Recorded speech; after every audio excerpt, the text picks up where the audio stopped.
Thank you very much, Mr. Stradom. It's that time of a Monday morning where we talk about relationships, man. We're all trying to set those goals, but it can be difficult because we know a relationship consists of two people, and often you find yourself so meshed up in a relationship that you don't even know who you are. So how do you maintain your individuality as a person within a relationship? Of course, as always, we've got Dr. Eve to give us some guidance and to answer your questions, and our lines are now open on 083-9133-728. Give us a call if you have any questions or comments to make. But first, let's take to the street and find out what you had to say when we asked the question, how you maintain your individuality in a relationship. Go back to yourself and look at your values and what you believe in and what you don't.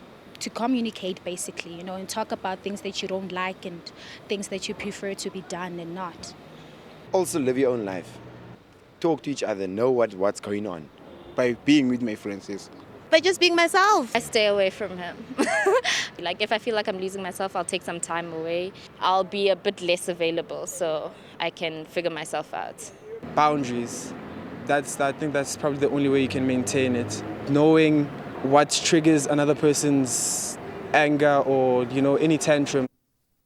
Interesting one where that young lady said, I stay away from him. So that guy's watching right now like, babe, Kanti, you said you had class. Anyway, Dr. Eve is here and we're discussing this topic. Yeah. And I don't know, I was always somebody who believed that, as they say, teamwork makes the dream work. So you're supposed to be together in a relationship. But okay, so can two people be in a relationship and then still be complete individuals? This is like my favorite topic to talk about, Katika, yes, because this is the biggest struggle that people have. We have a construction in society about what relationships should look like.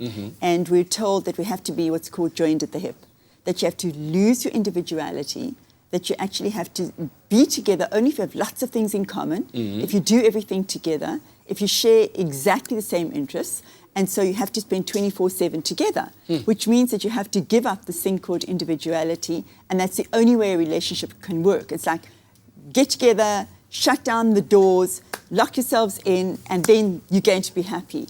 And actually, the absolute opposite is true. In order to have a relationship that's healthy, you need to primarily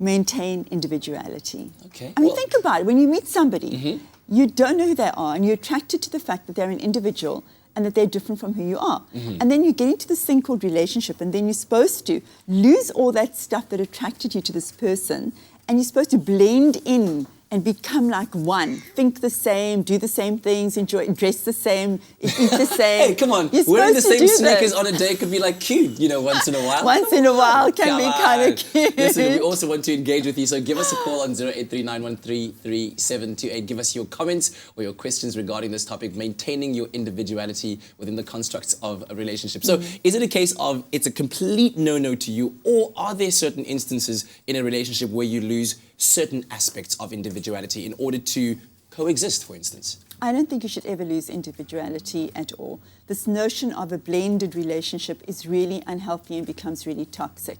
What it is, a purpose of a relationship is to make sure that two people can maintain two elements, which is individuality and freedom. Now, I talk a lot about this, so those of you who are my clients and have worked with me, you know this stuff. Those of you who read my blogs, you know this stuff. Okay. It's based on science. It's not my thinking, obviously, around this. You have to maintain individuality and you have to maintain freedom, because otherwise you lose the appeal, you lose the attractiveness, you lose the attraction for the other person if they're going to become so overly familiar to you that they're not anything new, that anything that they do, anything that they think is completely known to you. You just don't find them interesting any longer. Yeah. If you can maintain your individuality, like go out into your day, do the things that individually you find exciting, that you're passionate about, and then you come back into this core, which is called your relationship, and your partner's gone out and done things that really stimulate them and really excite them. They come back, both people come back resonating, vibrating with being interesting people because they've done things that they individually love.